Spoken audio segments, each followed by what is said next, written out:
Iran just did something horrible. As it failed to defend itself against Operation Epic Fury, Iran turned its sights toward Qatar and Kuwait. But Iran didn't hit military targets. It struck gas, including one of the world's largest liquefied natural gas or LNG facilities. The US couldn't let this stand. Its retaliation was instant, merciless, and served as a brutal reminder that the US can do even more damage to Iran whenever it wants. We'll start with Qatar. On March 18th, Iran managed to fire off some ballistic missiles at the country that is currently the second largest LNG exporter in the entire world, along with being a major supplier to Asia. Qatar's defense ministry provided the basic details in an X-post where it said, "The Qatari Ministry of Defense announces that the state of Qatar was subjected today, Wednesday, to an attack involving 5 ballistic missiles launched from the Islamic Republic of Iran. Our armed forces, by the grace of God, successfully intercepted 4 of the ballistic missiles, while 1 missile fell in Ras Laffan industrial city, causing a fire." This isn't the first time that Iran has targeted Ras Laffan. On March 3rd, Iran fired off a warning shot by striking the plant with one of its Shahid drones. Though the attack didn't cause any significant damage, Qatar chose to halt production at the plant, which is responsible for about a fifth of the world's LNG supply. However, the March 18th strike was different. Qatar Energy, which operates Ras Laffan, has confirmed that Iran's most recent attack has caused extensive damage to the facility. It could take years to bring Ras Laffan back up to full capacity, and the impact is already being felt. According to Le Monde, the morning after the Iranian strike saw the Dutch TTF natural gas futures contract, which is the benchmark for gas pricing in Europe, rise by 28.06% to hit €70, or a little over $81, after already having seen a market opening surge of 35%. This is all part of Iran's plan. It wants to put pressure on the US by driving up the prices of gas and oil. The US isn't taking any of this lying down, and its brutal revenge is a reminder to Iran that it can wreck the regime's economy far faster than Iran can impact the rest of the world. Stick with us, as we'll be covering that revenge in a few minutes. As for Iran, it wasn't over with Ras Laffan. Following up from its attack on a Qatari LNG plant, Iran unleashed a 2-day attack on Kuwait's largest oil refinery, Mina al-Ahmadi. Al Jazeera reports that Iran's drones caused fires to break out at multiple units across the refinery, which it says processes 730,000 barrels of oil per day, turning them into usable products such as gasoline and diesel. For context, the price of a barrel of oil is hovering around and sometimes above the $100 mark. So what Iran tried to do is take a facility that processes around $73 million of crude oil every day offline forever. Iran failed. Though it managed to shut down several refining units, Iran didn't shut down the entire refinery. Its regime also failed to inflict any casualties, which is important in terms of Kuwait not losing civilians and in terms of maintaining experts who can keep the struck refinery running. Still, this is an escalation by Iran, as it shows that the country is happy to target civilian enterprises in its war with the United States.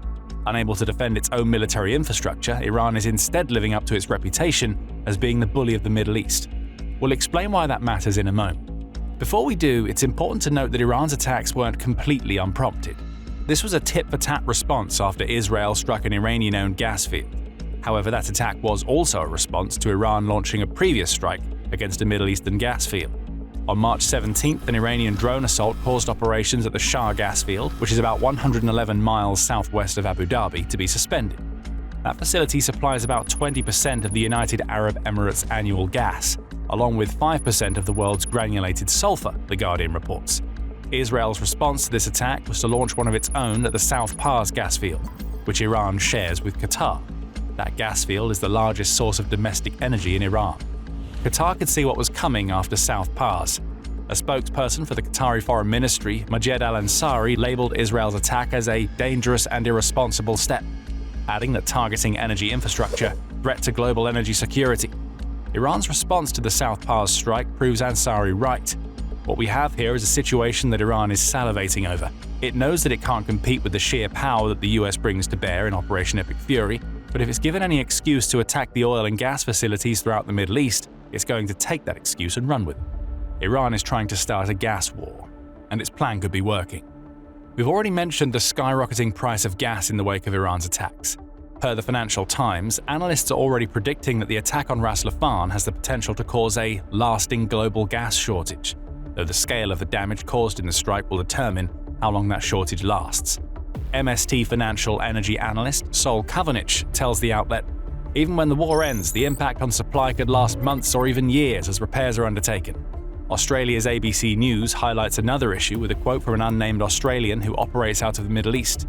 Though this person said that they are also unsure of the extent of the damage done at Ras Laffan, they added, "These are hugely complex, propane-cooled operations that have been urgently stopped, not shut down through a sequence. That alone is damaging.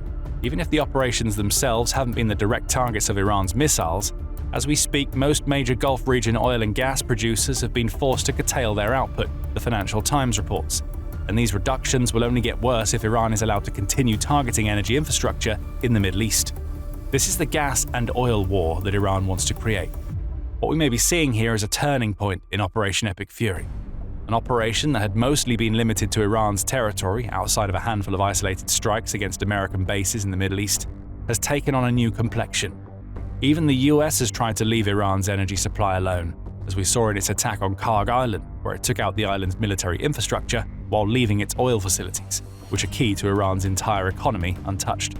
But when Israel attacked the South Pars gas field, it also represented a direct threat to Iran's energy stability. Iran's response, albeit one that came after Iran had already sent drones to attack another energy facility, was to ramp up its attacks. Drones have become ballistic missiles. One of the world's most vital LNG facilities is up in flames. There's another facet to all of this that we've yet to cover. Energy production in the Gulf region isn't just about the dollars and cents or the provision of oil and gas to the countries that need it. Energy is everything in this region. It influences the political, diplomatic, and social relationships that Gulf nations have with one another. And it's often the sharing of energy wealth that allows the regimes that head the Gulf nations to stay in power. Energy is how these nations attract foreign workers. It underpins every relationship that the Gulf nations form, with each other and nations the world over. We see that in the South Pars gas field, which Qatar has been able to use at various times to serve as a diplomatic bridge between itself and Iran, The Guardian reports. If those types of facilities are now being targeted, the entire foundation of Gulf region diplomacy is at stake. Again, exactly how Iran wants it. The more chaos that Iran's regime can sow outside of its own territory, the more pressure it can place on the US to stop Operation Epic Fury. "Look at the price of oil, look at the price of gas," Iran can declare. "The war is causing all of this, and it creates mass confusion within nations that were never part of the fight." Iran can point the finger at the US as the reason for all of this, even as ballistic missiles and drones made on its territory crash into oil and gas facilities. Iran is looking to create a shutdown. It wants to spark the kind of global chaos that will force the American hand and put an end to Operation Epic Fury. This is an escalation beyond what the US had anticipated, as the tit-for-tat energy war starts to take hold. If the US isn't careful, this is a situation that could spiral well out of control. So America had to take revenge. Swift, brutal, and calculated, this revenge is a reminder to Iran that the cards that its regime thinks it holds aren't the aces that it believes it has in the pocket. But before we dive into the US revenge, this is a quick reminder that you are watching The Military Show. If you haven't subscribed yet, now is the perfect time to hit the button. America's response to Iran's attacks was twofold. First up, the A-10s have been sent in to tackle Iran's fast boats in the Strait of Hormuz. That's according to the United States Chairman of the Joint Chiefs of Staff, General Dan Kane, who said in a March 19th press briefing that the A-10 Thunderbolt II attack aircraft that the US has stationed around Iran are now in flight.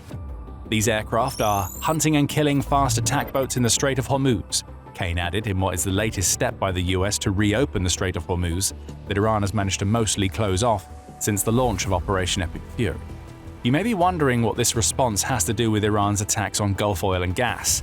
The answer can be summed up with one word: leverage. The Strait of Hormuz has become one of the most powerful pressure points through which Iran is trying to rattle global energy markets. As the Brookings Institution points out, about 20% of global oil consumption, along with a major share of LNG exports, especially from Qatar, flows through this narrow passage each year. On a normal day, over 100 ships carrying this precious cargo sailed through the strait. Now, ships are making it through in drips and drabs, assuming they make it through at all. On the riskiest days, crossings can drop noticeably, creating the impression of near-empty lanes. The reason is that Iran is trying to make the Strait of Hormuz impossible for these merchant ships to cross. And one of the ways that it's doing it is to deploy its fast boats into the narrow waterway to serve as an ever-present threat against civilian ships attempting to sail through. Just like with its direct attacks on Gulf oil and gas, this is Iran using a terroristic approach in response to the US destroying its military infrastructure. Iran's Strait of Hormuz approach relies on the fast boats that it deploys into the waters. Boats like the Blade Runner, which naval technology says is built in the UK, but has ended up in Iran through a series of international transactions designed to obfuscate the real buyers, now patrol the Strait of Hormuz. They sail at speeds well over 30 knots, which is more than enough for them to approach slow-moving oil and gas tankers as they attempt to transit the strait. And when these fast boats arrive at their quarry, they unleash drones, missiles, gunfire, and anything that they can to either force the tanker to turn back or burn it up in the water. Retired Royal Navy Vice Admiral Duncan Potts tells The Times that this has always been Iran's naval strategy. Iran learned this lesson in the 1980s during the first tanker war, that if you have a conventional navy, it's vulnerable if you come up against the US Navy. So they went asymmetric and relied on cheap, small, inshore craft that could cause a lot of damage. They didn't require naval facilities and could just pop out, carry out an attack, and go back into hiding, Potts says. And that's the problem. Most of the time these boats are too fast for American warships to react to, and they can avoid the naval power that the US deploys into the Strait of Hormuz. But the A-10, that's a different proposition altogether. The US has about 160 A-10s left in its air force. Originally, these attack aircraft were designed in the 1970s to be Soviet tank killers, but they've proven themselves to be among the most versatile that the US has available in the years since. Its missiles and bombs can be used to target fast boats.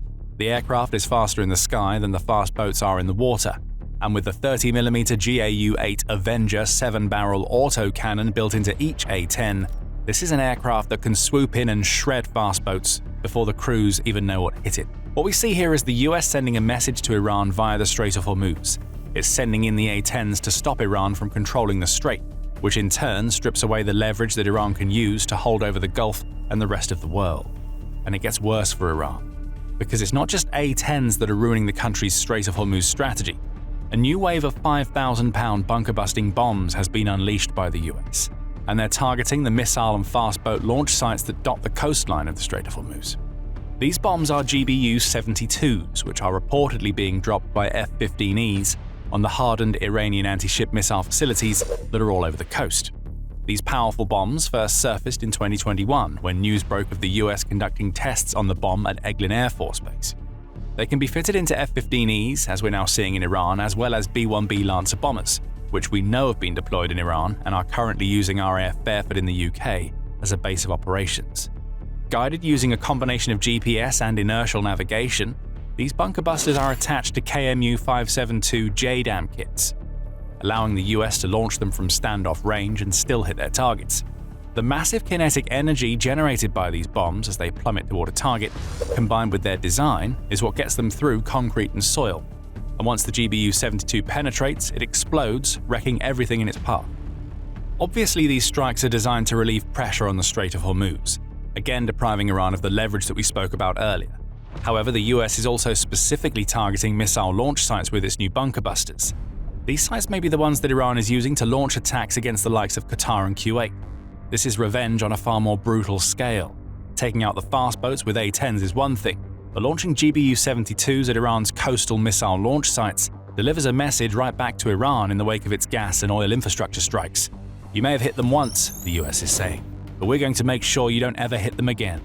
And to make matters worse for Iran, there may be so much more coming. We'll get to that in just a moment, so hang with us until the end of the video. But first, the US has made it very clear that its revenge for Qatar and Kuwait isn't going to end until Iran's regime finally gives up. Admiral Brad Cooper, who leads US Central Command, has made that clear in the wake of the bunker-busting deployment, stating, "We also remain zeroed in on dismantling Iran's decades-old threat to the free flow of commerce throughout the Strait of Hormuz."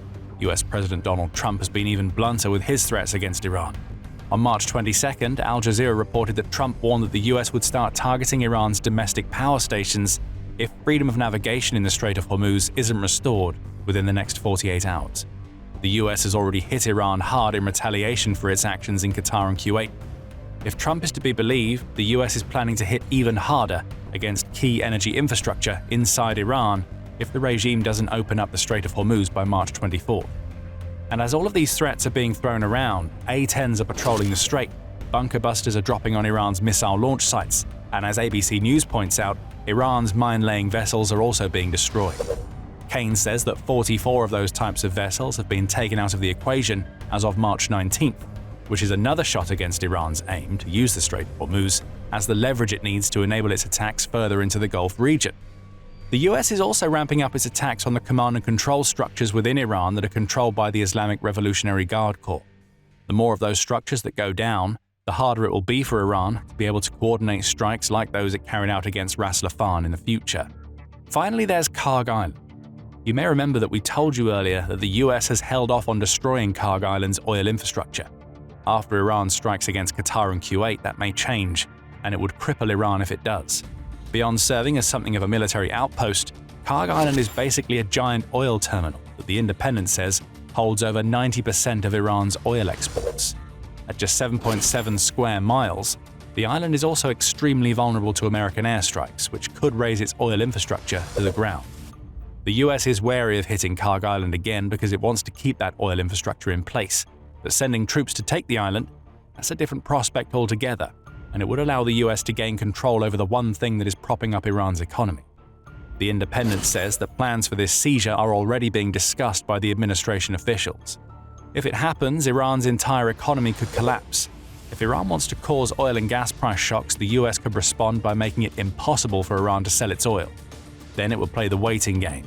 Iran may try to attack Gulf states again, but it would be doing so knowing that it's fighting on borrowed time, as what little cash that enters the country gets choked off. Maybe you don't believe that the US will put boots on the ground in Kharg Island, and who knows, perhaps you're right. But if you are, then you have to wonder why the US is sending over 2,000 of its Marines to Iran as we speak. If you want to find out more about this unit and what it may do once it reaches Iran, check out our video. And if you enjoyed this video, make sure you're subscribed to The Military Show so you don't miss any of our Operation Epic Fury coverage. And thank you as always for watching.